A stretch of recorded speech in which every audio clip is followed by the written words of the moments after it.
नमस्कार, आप लोग का फाइनल एग्जाम पर स्वागत है। और यहाँ पर हम आज देखने वाले हैं यूपी कैडेट मॉडल टेस्ट जो है जीके का पार्ट 8।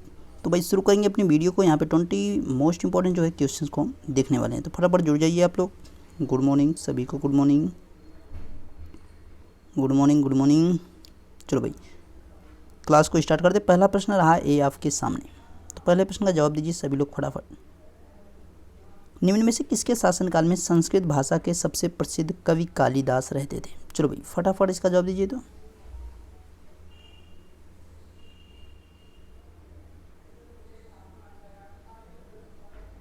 भाई यहाँ पे राइट आंसर की अगर बात की जाए तो भाई क्या है, चंद्रगुप्त द्वितीय के शासनकाल में रहते थे। इस चीज़ का आपको ध्यान रखना है, ठीक है। चंद्रगुप्त द्वितीय के शासनकाल में जो है कौन रहते थे? कवि कालिदास, जिसको जो है विक्रमादित्य के नाम से भी जाना जा सकता है।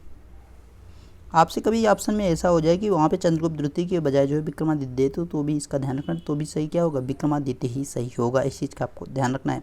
अगला प्रश्न आपके सामने रहा भाई, निम्न में से किसने बुद्ध चरित्र की रचना किया था?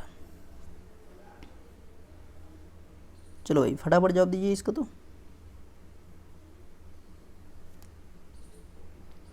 भाई बुद्ध चरित्र, तो पहली बात तो ये रचना किसके द्वारा की गई या किसके शासन काल में की गई? तो भाई ये कनिष्क के शासन काल में की गई। कौन किया था? तो भाई अश्वघोष ने किया था। इस चीज़ का आपको ध्यान रखना है, ठीक है। अश्वघोष द्वारा इसको लिखा गया था, यानी ये जो बुद्ध चरित्र रचना है किसकी? भाई अश्वघोष की रचना है। अगला प्रश्न आपके सामने भाई तीसरा प्रश्न है, रोमान पोंटियस ने, जो राजा पोंटियस थे, उन्होंने ईसा मसीह को फांसी पर कब चढ़ाया था? चलो भाई फटाफट बताइए। एडी का मतलब भाई ईस्वी है, इस चीज़ का आपको ध्यान रखना है।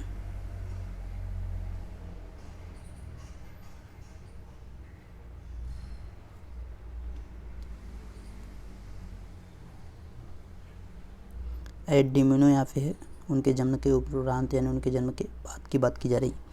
तो भैया यहाँ पे जो ईसा मसीह के जन्म हुआ था वही इसमें हुआ था, लेकिन उनको जो फांसी पे चढ़ाया गया था भाई, सूली पे जो चढ़ा दिया गया भाई 33 एडी को चढ़ाया गया था, यानी A option is the right option.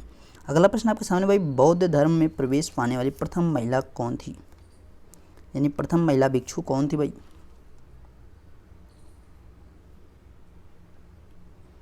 तो इसके जवाब की अगर बात की जाए तो भाई क्या है इसका जवाब?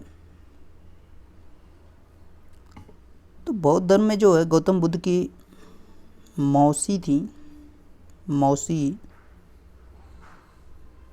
प्रजापति गौतमी। इन्होंने जो है सबसे पहले इनको जो है अनुमति मिली थी बौद्ध धर्म में प्रवेश की। जो गौतम बुद्ध जी थे, उनके जो प्रिय शिष्य थे आनंद के कहने पे जो है यहाँ पर उन्होंने सबसे पहले जो है अगर किसी महिला को दिया स्थान तो प्रजापति गौतमी यानी अपनी मौसी को, जो इनकी जो पालन पोषण करता थी, प्रजापति गौतमी ने ही किया था, क्योंकि इनकी माता महामाया जो थी इनकी डेथ हो गई थी इनके जन्म के उपरांत ही। और इनकी वाइफ का क्या नाम है भाई? यशोधरा है। और इनके लड़के का क्या नाम है? तो राहुल है। इस चीज़ का भी आपको ध्यान रखना है, ठीक है। और पिता जो भाई शुद्धोधन है।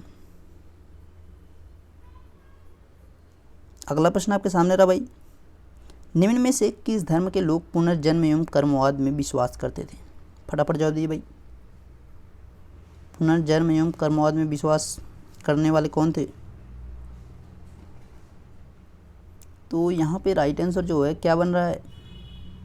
जैनिज्म, यानी जैन धर्म वाले जो है पुनर्जन्म और कर्मवाद में विश्वास करते थे। इस चीज़ का आपको ध्यान रखना है, ठीक है। आज भी करते हैं। अगला प्रश्न आपके सामने भाई, शांत घाटी राष्ट्रीय उद्यान किस राज्य में स्थित है?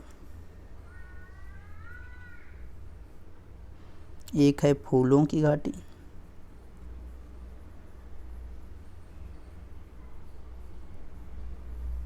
फूलों की घाटी, एक है शांत घाटी। तो शांत घाटी जो है कहाँ पे? केरल में है। फूलों की घाटी कहाँ पे है? तो उत्तराखंड में। दोनों चीज़ें अलग अलग जगह। इस चीज़ का आपको ध्यान रखना है। शांत घाटी राष्ट्रीय उद्यान कहाँ पे? तो भाई केरल में है। इस चीज़ का आपको ध्यान रखना है। केरल की राजधानी क्या भाई? तिरुवनंतपुरम है, तिरुवनंतपुरम है। यहाँ पे पेरियार वन्यजीव अभ्यारण्य भी है। और यहाँ पे मोहिनी अट्टम ये जो है शास्त्रीय नृत्य के रूप में जाना जाता है। ओणम जो एक प्रमुख त्यौहार के रूप में। इस चीज़ का भी आपको ध्यान रखना है, ठीक है। अगला प्रश्न आपके सामने भाई, विश्व के कुल मवेशियों का, यानी कुल जो पालतू जानवर उनकी बात की जा रही है, कितना प्रतिशत संख्या भारत में पाई जाती है? फटाफट जवाब दीजिए। तो भाई यानी विश्व के जो कुल मवेशी हैं वो भारत में कितने प्रतिशत पाए जाते हैं? तो इसके राइट आंसर की अगर बात की जाए भाई क्या है, B option is the right option, 15% जो है पाए जाते हैं। 57% जो है भैंसें हैं जो भारत में पाई जाती हैं, इस चीज़ का ध्यान रखना, ठीक है। भैंसें जो है वो 57% जो है पूरे भारत में पाई जाती हैं, पूरे विश्व की। अगला प्रश्न है आपके सामने भाई, विश्व में बॉक्साइट उत्पादन में भारत का कौन सा स्थान है? बॉक्साइट उत्पादन में भारत का कौन सा स्थान है?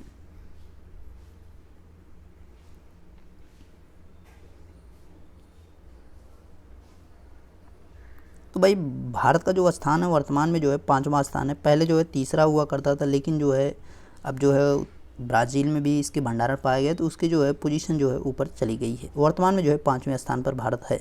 अगला प्रश्न आपके सामने 9वां है भाई, सबसे लंबी दूरी तय। अच्छा, जो एक चीज़ और की, जो खनिज उत्पादन वाले हैं इनमें जो है परिवर्तन होता रहता है, इसका आपको ध्यान रखना है, ठीक है। पुरानी किताब से आप पढ़ेंगे तो उसमें कुछ और मिलेगा, नई से पढ़ेंगे तो कुछ और मिलेगा, ठीक है। इसमें परिवर्तन होता रहता है, इस चीज़ का आपको ध्यान रखना है। जो 9वां प्रश्न है, सबसे लंबी दूरी तय करने वाली भारतीय रेलगाड़ी कौन है?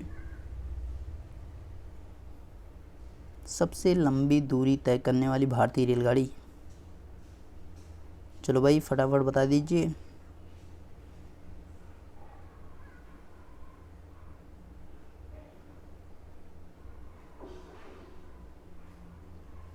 तो भाई यहाँ पे देख सकते हैं जो है क्या है, विवेक एक्सप्रेस, ए ऑप्शन। डिब्रूगढ़ से कहाँ तक जाती है? कन्याकुमारी तक। डिब्रूगढ़ कहाँ पे पड़ता है? अरुणाचल प्रदेश में। कन्याकुमारी कहाँ पे पड़ता है? तमिलनाडु में, ठीक है। और वंदे भारत को आप जानते हैं, नई ट्रेन है जो चलाई गई दिल्ली से वाराणसी के मध्य। एक दूसरी वाली ट्रेन जो है वो कहाँ चलाई गई? दिल्ली से कटरा तक चलाई गई। तेजस एक्सप्रेस की बात की जाए भाई, तेजस जो है पहली निजी ट्रेन,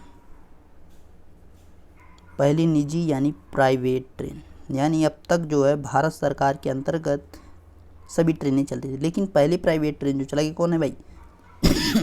तेजस ट्रेन है, इस चीज़ का आपको ध्यान रखना है, सॉरी। अगला प्रश्न आपके सामने है 10वां प्रश्न, मौलिक कर्तव्य को किस देश से लिया गया है?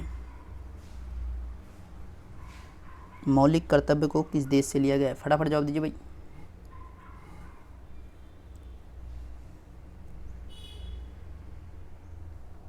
मौलिक कर्तव्य, तो भैया इसको जो है यूएसएसआर से लिया गया है। पहले जो है यूएसएसआर हुआ करता था, अब जो यही रसिया जो है रूस है, ठीक है। जो उस समय रसिया का संविधान था हमने उससे लिया था, तो आपको रसिया ही ऑप्शन मिलेगा, या तो पूर्व सोवियत संघ लिखा मिलेगा, पूर्व सोवियत संघ, इस चीज़ का आपको ध्यान रखना है, ठीक है। वहाँ पे रूस लिखा नहीं मिलेगा, रूस में लिखने का चांस कम ही, रसिया या तो मिल सकता है या तो पूर्व सोवियत संघ लिखा मिल जाएगा। अगला प्रश्न आपके सामने भाई, कुछ समय पहले ऑस्ट्रेलिया के जंगलों में आग लगी थी, इतना ध्यान है। ऑस्ट्रेलिया की राजधानी क्या है?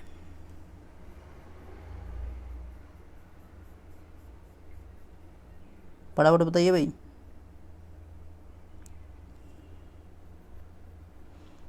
तो भैया ऑस्ट्रेलिया की राजधानी, ऑस्ट्रेलिया कैनबरा, और डॉलर यहाँ पर मुद्रा चलती है, ऑस्ट्रेलिया कैनबरा डॉलर। न्यूजीलैंड की राजधानी वेलिंगटन, डॉलर ये न्यूजीलैंड की राजधानी है भाई, वेलिंगटन डॉलर, यहाँ पर भी मुद्रा चलती है, इस चीज़ का आपको ध्यान रखना है। अगला प्रश्न आपके सामने भाई, प्रधानमंत्री की नियुक्ति राष्ट्रपति करेगा या किस अनुच्छेद में कहा गया है? किस अनुच्छेद में कहा गया है? इसके जवाब की बात की जाए तो भाई क्या है इसका राइट आंसर? तो यहाँ पे देखिए राइट आंसर की अगर बात की जाए तो पहली बात तो एक चीज़ ध्यान दीजिए, जो अनुच्छेद 74 है इसमें जो है राष्ट्रपति की सहायता के लिए एक मंत्री परिषद होगी। तो भाई मंत्री परिषद की जो बात की गई किस अनुच्छेद में की गई है? तो भाई आर्टिकल 74 में। और भाई राष्ट्रपति जो है प्रधानमंत्री की नियुक्ति करेगा, ये किस में कहा गया? तो भाई आर्टिकल 75 में, इस चीज़ का आपको ध्यान रखना है, ठीक है। और आर्टिकल 75 में जो है क्या कहा गया है, यहाँ पे जो है प्रधानमंत्री होगा एक भारत का, जो मंत्रिपरिषद का नेतृत्व करेगा। आर्टिकल 71 यानी 75 आपको ए भी मिल सकता है, का भी लिखा मिल सकता है, दोनों में से कुछ भी लिख सकता मिलता है, या तो एक लिख मिल सकता है, तीनों में से कुछ भी। तो यहाँ पे एक लिखा है। तो भाई इसमें जो है कहा गया है कि राष्ट्रपति की नियुक्ति कौन करेगा? प्रधानमंत्री ही करेगा, इसका ध्यान रखना आपको। अगला प्रश्न आपके सामने भाई 13वां प्रश्न, संसद भवन का डिजाइन किसने दिया था? फटाफट बताइए भाई, संसद भवन का डिजाइन।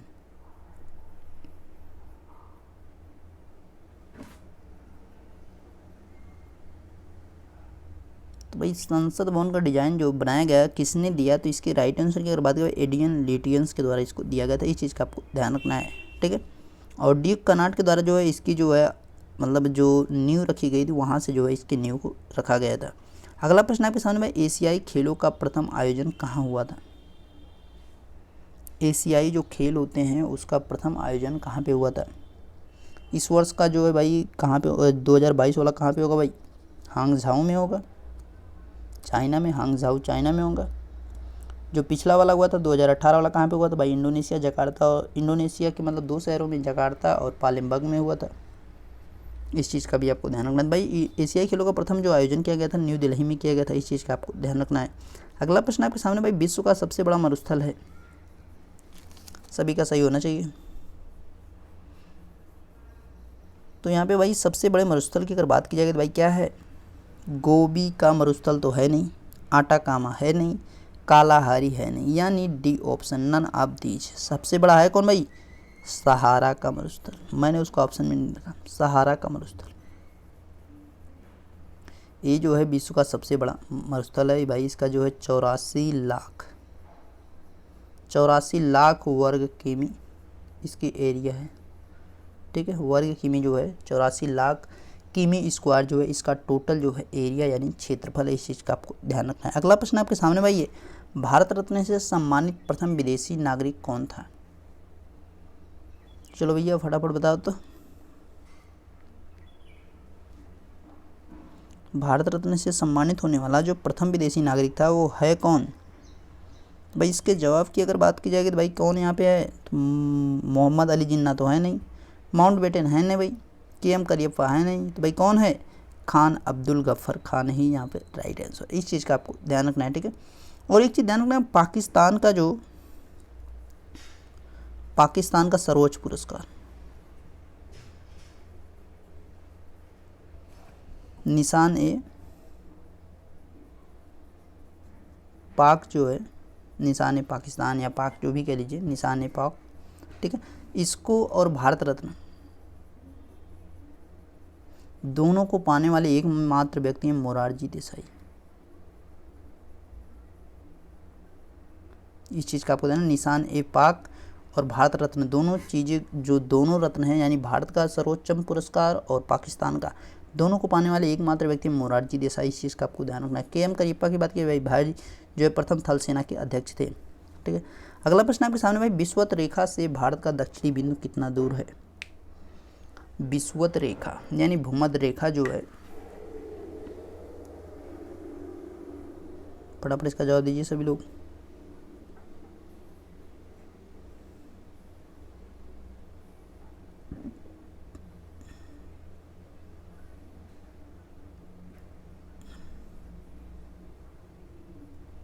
भाई आपसे पूछ क्या रहा है, ए वाली जो डिस्टेंस है, ए वाली जो डिस्टेंस यानी भारत का जो दक्षिणतम छोर है वो कितनी दूर है भैया? दक्षिणी बिंदु जो है वो कितनी दूर है? जो यहाँ पे पिगमेलियन पॉइंट है इसकी बात कर रहा है। तो भाई यहाँ पे जो डिस्टेंस अगर बात की जाए भाई कितना है? 876 किमी। इस चीज़ का आपको ध्यान, 876 किलोमीटर जो है भूमध्य रेखा। अब हमारी ये ऊपर वाली कौन है? कर्क रेखा, ट्रॉपिक ऑफ कैंसर। ये बीच में इक्वेटर है यानी भूमध्य रेखा, और नीचे जो है ट्रॉपिक ऑफ कैप्रिकॉर्न है। ऊपर कैंसर, नीचे कैप्रिकॉर्न है, तो यानी मकर रेखा। तो भाई ये 23.5 डिग्री और ये 23.5 डिग्री, बीच में जो है 0 डिग्री है।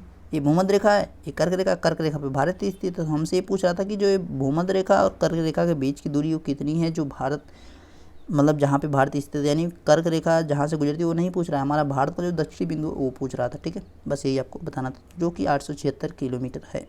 अगला प्रश्न आपके सामने है, विश्व अहिंसा दिवस कब मनाया जाता है? विश्व अहिंसा दिवस। तो भैया इसके जो जवाब हैं वो क्या हैं? तो भाई राइट आंसर की यहाँ पे बात की जाए भाई, विश्व अहिंसा दिवस जो है गांधी जी की जयंती पर मनाया जाता है, यानी 2 अक्टूबर को मनाया जाता है। इस चीज़ का आपको ध्यान रखना है। 16 अक्टूबर को जो है विश्व खाद्य दिवस के रूप में मनाया जाता है, विश्व खाद्य दिवस, ठीक है। अब देखिए आपके पास समय कम बचे हुए हैं, तो आपको जो है मतलब चीज़ों को लेके परेशान नहीं होना भाई। जो चीज़ें याद हो रही हैं उनको आसानी से याद करो, ठीक है। अगर कोई चीज़ थोड़ा याद होने में समस्या हो रही है तो उसके लिए जो अस्थाई से याद करो, ये नहीं कि परेशान हो, नहीं तो समस्या हो जाएगी, बाकी और सब्जेक्ट भी उसके साथ डिस्टर्ब हो जाएंगे, ठीक है। अगला प्रश्न देखिए 19वां प्रश्न, हर्यक वंश की स्थापना किसने की थी? हर्यक वंश की स्थापना किसने की थी? भैया इसका जवाब क्या है, फटाफट दीजिए। तो देखिए यहाँ पे जो जवाब है उसके राइट आंसर की अगर बात की जाए भाई क्या है, हर्यक वंश की स्थापना किसने की थी? तो भाई कुजुल कड़फिसस के द्वारा जो है इसकी स्थापना की गई थी। इस चीज़ का आपको ध्यान रखना है। अगला प्रश्न आपके सामने भाई, निम्न में से भारत का बिस्मार्क किसे कहा जाता है? चलो भैया फटाफट इसका जवाब दे दो। तो भैया ये आपका कौन सा क्वेश्चन है? लास्ट क्वेश्चन है, ठीक है।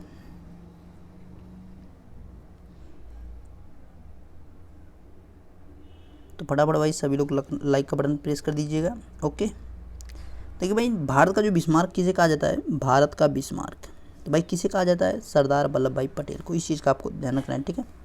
सरदार वल्लभ भाई पटेल को जो है यहाँ पर भारत का बिस्मार्क कहा जाता है। इस चीज़ का आपको ध्यान रखना है।